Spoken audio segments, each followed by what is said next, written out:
Come with me through the centuries, all the lifetimes we've yet to see. Walk through the family tree and unravel the mystery. Hello everybody, welcome to episode 2 of the Helvig Ultimate Decades Challenge. Today is the first day of 901 and it is also the festival or the Norse celebration of Hélhestr. And I'm going to be talking about... Yes, Helvig. Yes, Gunnar. Gunnar's practicing his swordsmanship over here. But yeah, I'm going to be talking about the celebration of Hélhestr and why it is important in the Norse calendar. Hélhestr is generally held during the month of Sokkabekr, which translates to deep descending river. It's often linked to the zodiac sign of Aquarius. This month is home to the goddess Saga. Some of Saga's many attributes include the feminine power of physical birth and the life-giving forces. Hélhestr is traditionally held 40 days after the winter solstice and 40 days before Easter. During this festival, people celebrate light, chance, fate, and happiness. It is also the origins of the Norwegian carnival. Hélhestr means the horse of hell. This horse has 8 legs and represents the state of mind when one is between life and death. In Norse mythology, there's a story about a guy named Hermod and his journey to hell, where he brings back the sun, which is represented by a guy named Balder. On this day, people would take their clothes and bed sheets and leave them out in the sun for purification. They would also flip a coin for good luck. People would wear masks and feast and celebrate the sun's return from hell. Oh, that's cute. He's talking to his plants.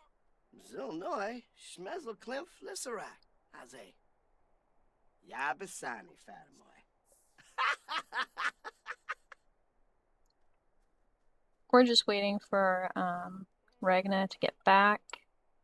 Then she's going to cook us a grand meal, even though they both ignore that tradition from being teens. And, yeah.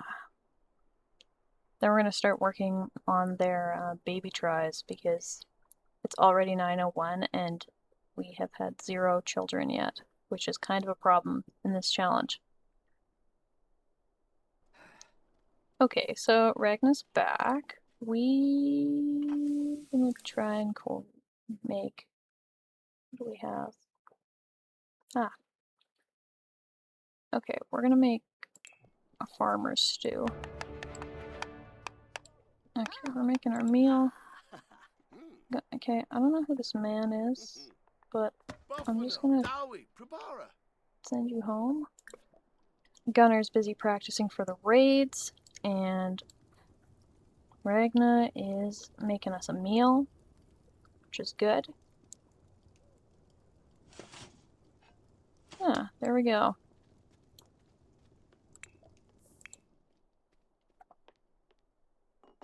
Perfect. When you're done that, you can grab a serving, and you can also go to the bathroom.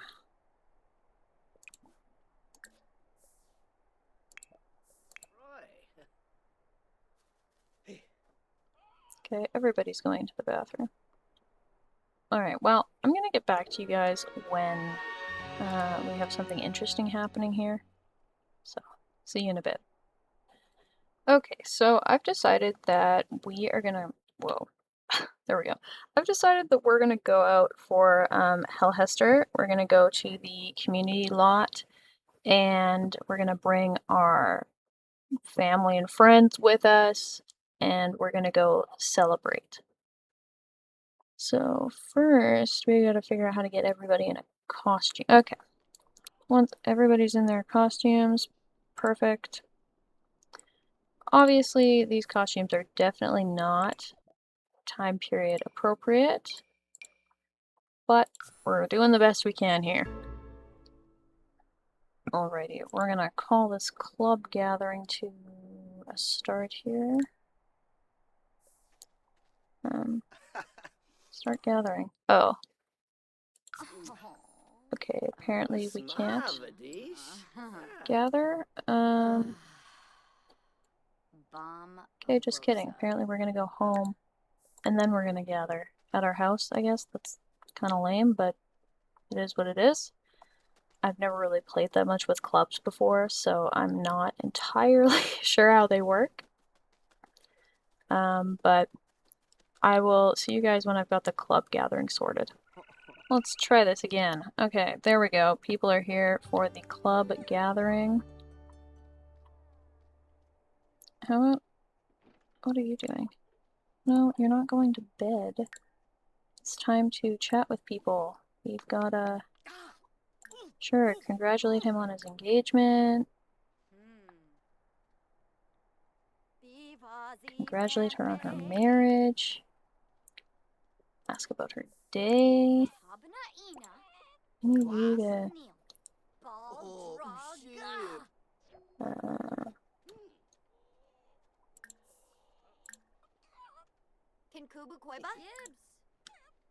gonna hug her lovingly.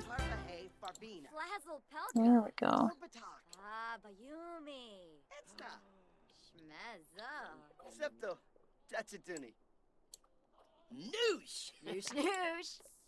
Oh, that's cute. Her and her brother seem to be having a good time.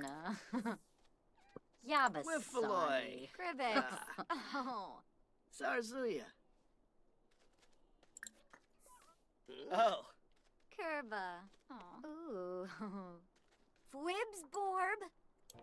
Seems like everybody here gets along pretty well. See how this dancing thing goes. Apparently she can't fit in the dance. Well, that's fine. Again, this is not...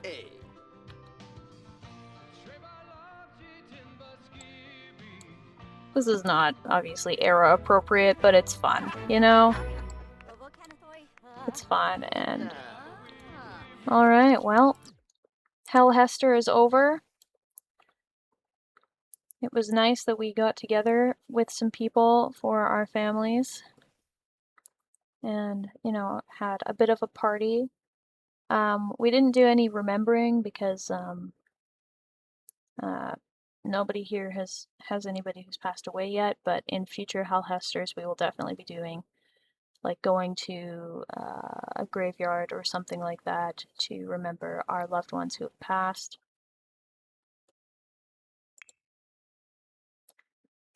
Alright, that's fine. You can go to bed. Okay, we're gonna be calling this club gathering to a close here.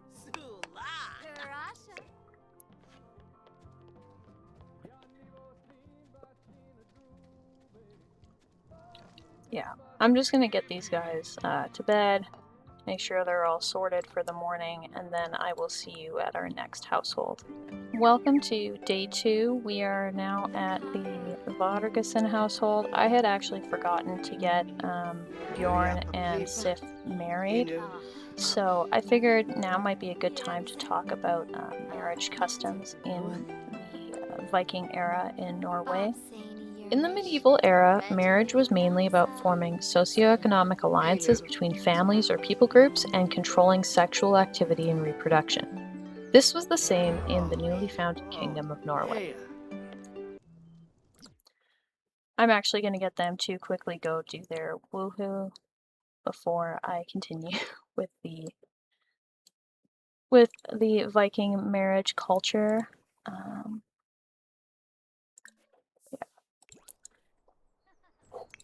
Hopefully they'll get pregnant, because currently my main household has, I don't think, gotten pregnant, and these guys are kind of one of the backup households, so hopefully this works out for them.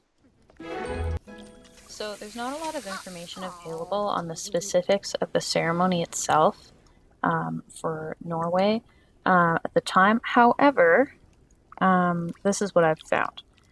The ceremony was usually held outdoors in a spiritual location like a meadow or a clearing in a forest.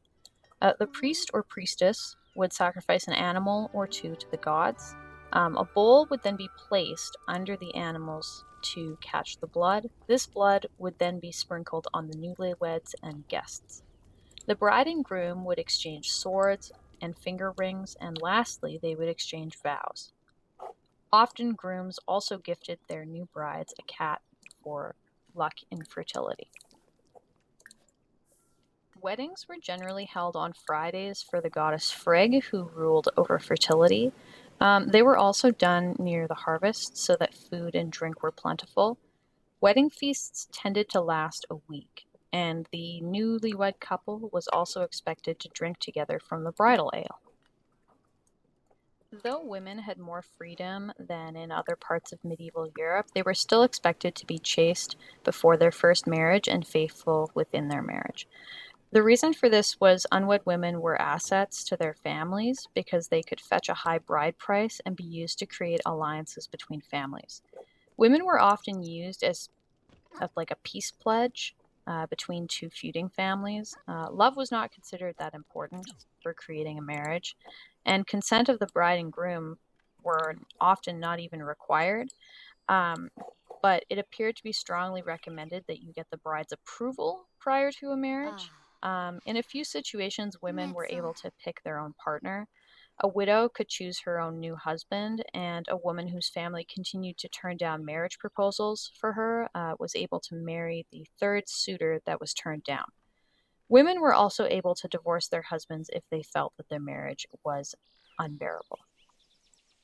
So I also have tons of other information about sexuality and marriage and just the culture around that in general when it comes to Viking era Norway. But you guys can let me know in the comments if you are interested in hearing more about that, and I can add it to another episode. Alright, so my plan now is that I'm going to be doing some raid rolls. So you guys can enjoy watching Sif do her cross-stitching while I do this. Okay, so the rules for the raid rolls are pretty simple. Raid rolls are going to happen every year until 1100. Each raid is going to last one sim year, and I'm going to have to roll a d10. Odd numbers will go on the raid, even numbers will stay home, and every sim teen to the end of the adult life stage must roll to see if they end up going. Okay, so Ragna first. Oh, thank God. Because she's pregnant, so that would be very bad if she went on this raid. Okay, Gunner next. And he's going on the raid, of course. Hopefully he brings us back something good. Bjorn, the fighting machine. And he is also going on the raid. Makes sense. It's kind of his whole shtick. Sif, the archer in the making. Oh, thank God she's not going. She is not very good at archery yet. She needs some more practice. Magnus. Okay, and he's going. Hopefully his wife isn't going, though, because I just checked in on their household, and she is pregnant. And finally, Freya. Oh, no. That's not good.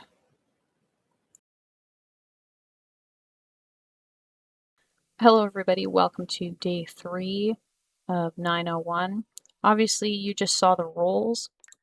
So, unfortunately, this means Freya is going to be going on the raid, which was not originally the plan, because when I was checking on their household just before doing the raid and taking the pictures for the raids, I noticed that I think she's pregnant. So that's going to be probably pretty difficult, a difficult thing to be dealing with while she's on the raid. In the future, yeah, see, here she is again, thinking about being pregnant. In the future, I think I'm probably going to let pregnant Sims opt out of going on raids because I just don't think like the community would force women who are pregnant to go on raids. Though I mean, admittedly, at this point in time, it's not like she would know that she was pregnant. She probably wouldn't know until she had left already. So I don't know. We'll see. I might change my mind on making her go, but it's really interesting for the plot, I guess, if she does go. I don't know why they would have decided to take the village wise woman with them on the raid. Maybe it's so like uh they don't have to worry about like omens and stuff. So I guess that could be why. But yeah, this is going to be rough for her if she ends up going. Okay, Magnus, you know, if you want to sleep somewhere. Oh, you're hungry, you're tired. Okay. Let's get Magnus some food. Oh yeah, the chicken's in the house. I love the chickens being in the house. I think it's so cute. And then why don't you come chat with your wife, you know? I think something's going on for her that you probably need to be a part of or aware of, you know? Sure, you can admire her pirate booty, I guess. I don't know. Talk like a pirate day is so funny to me.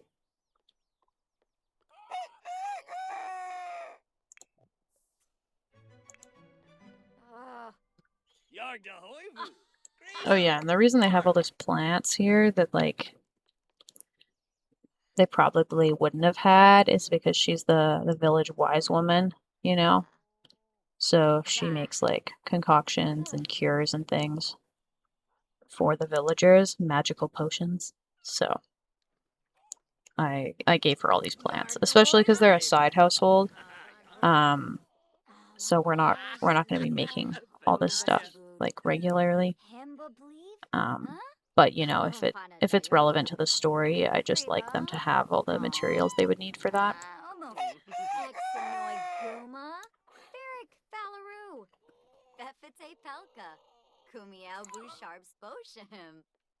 Okay, Magnus, before you attempt to go to bed or something, I need you to actually do something with this cow. I feel like this cow needs some attention. Yeah, it needs to be cleaned. It needs to be fed. You could hug the brown cow. You know, you don't have any treats, but no, we're not going to complain about the cowpocalypse. Yeah, you can milk the cow. Should probably also clean the shed. Freya, I'm glad you're enjoying the computer or whatever's happening over there, but maybe you should, you know, chat with these guys. But yeah, other people who are going to be going on the raids are obviously all of the men from the family here. Every man for himself, as they say, you know? Every man's going on the raid. Oh, apparently Brown Cow was not happy with the milking situation.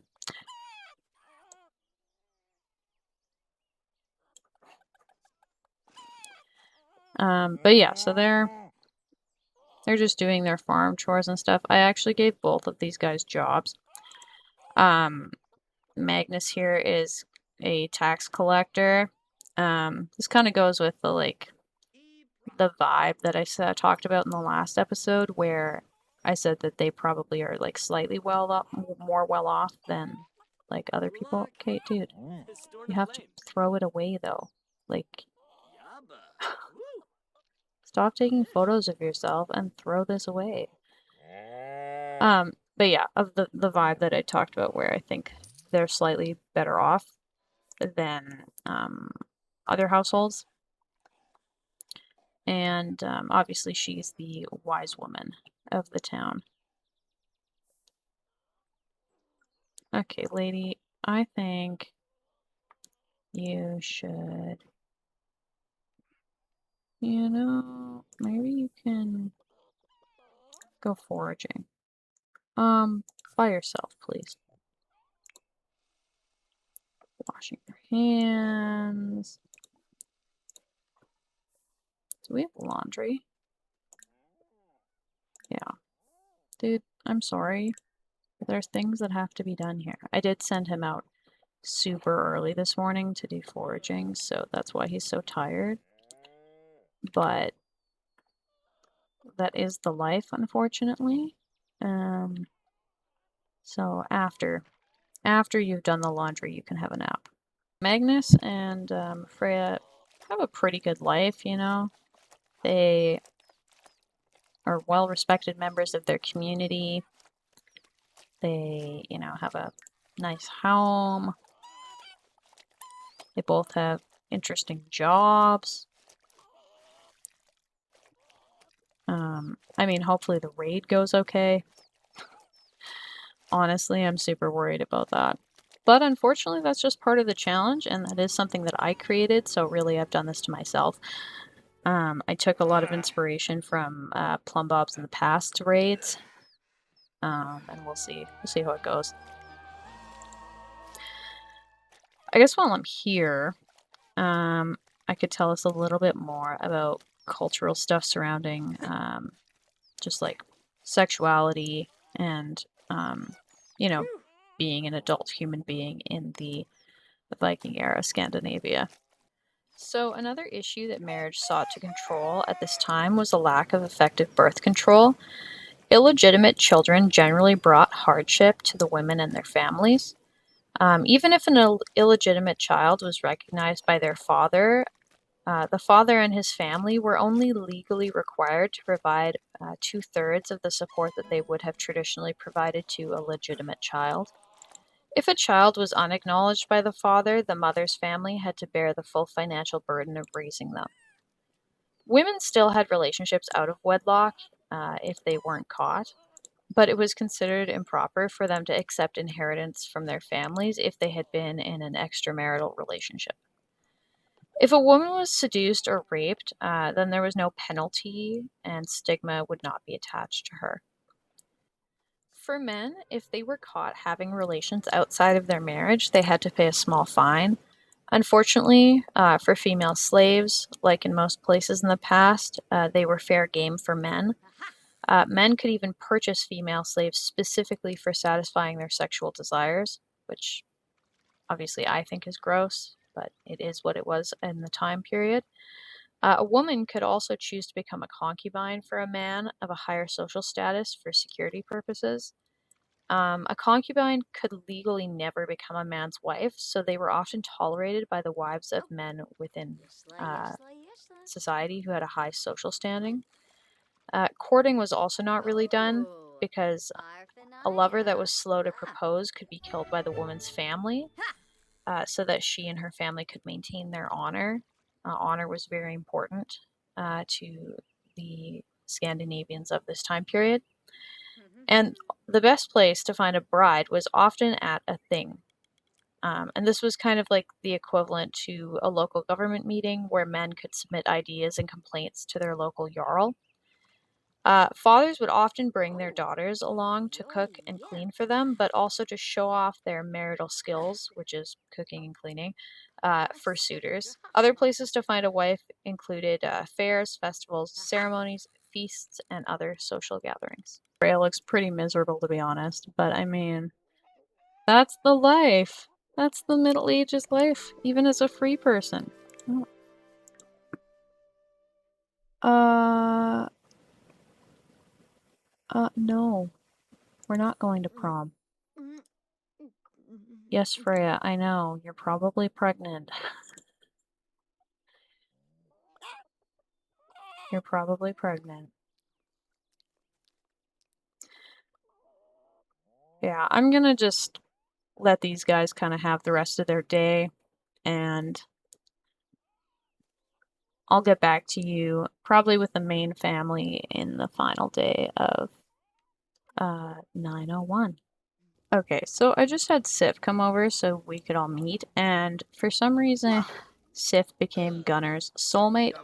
I made an executive choice that that's not going to be happening because he already has a soulmate. It's Ragna. So I just kind of went ahead and fixed that.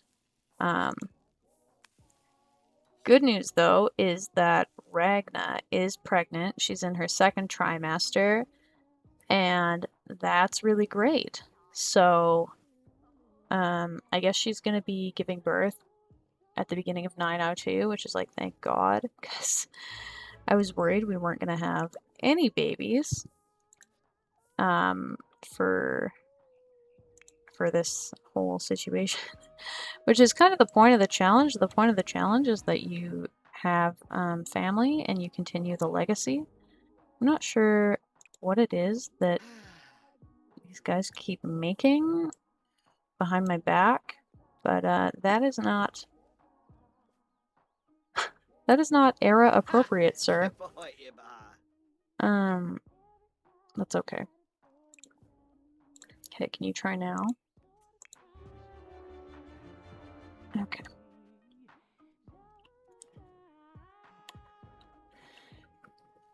But yeah, since Sif is here, we might as well, spend time. Sure, you can ask about her hobbies and skills, spend time chatting with her, getting to know her better, because when the men go off to, the raids, it's just gonna be these two ladies. Just these two ladies hanging out. I might even have Sif move in with Ragna during this time because, like, it's just them, right? And Sif's gonna need to help Ragna with, the baby when Gunner's gone. Yeah. So I think it's a good idea for them to get to know each other. Gunner, what are you doing? You're gonna go talk to your plant? This seems to be becoming a classic Gunner move. You love your plants. I guess you were meant to be a farmer, my friend. Meant to be a farmer.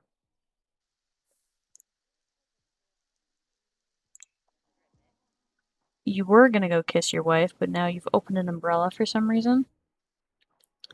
I mean, you can go kiss her. I'll allow it. If you want to kiss her, that's totally fine. Here, let me help you with that. Oh, actually, let's do this.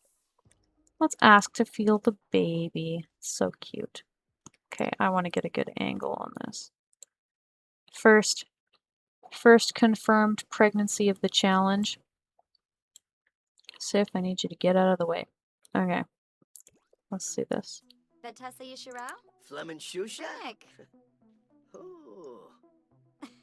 Aw, so cute. Legenzo Sanu. Grash. Gibbs. Barbahoy. Apswars Napatani. Kirasha. Wanji Hanerba. Klaspayaro. I wonder if Sif is pregnant. Sig. Ludrip. Afwash. Gibbs. Oh. I tried to do some changes with the sound. Of course, now I can't hear them speak at all, which is strange. So I'm gonna have to play around with the sound settings again. Yeah, how about you just go nap, my dude? So I talked about this a little bit in the first episode, but in 900 AD, Harold Finehair becomes king of Norway, and he kind of unites everybody under, I guess, one group. This is relevant to us because the chiefs of the communities who did not like Harold Finehair had to pay tribute to him monetarily or maybe in some other way, or leave Norway. Luckily for us, our Jarl is a very close personal friend with Harold Finehair, so hopefully our taxes will be less than those who are not aligned politically with King Harold. For the taxes, we are going to be rolling on a D8 to see how much of our money will be taken once a year by the king. And we're going to start doing this in 902. You know, I just love this world. It's just so pretty. I mean, who wouldn't want to live here? Am I right? But yeah, at the beginning of 902, we're going to start doing taxes because of what I talked about earlier. And obviously, all the men here are going to be going on the raid, plus Freya. So, yeah, 902 is going to be a little different. There's going to be a birth, at least one birth for sure. But yeah, so I will see you guys in 902. Thank you so much for watching the Helvig Ultimate Decades Challenge. And yeah, please leave your comments below with suggestions for more, you know, oh, he cut a strawberry. Yeah, for more interesting gameplay ideas for this this challenge. And yeah, thanks again.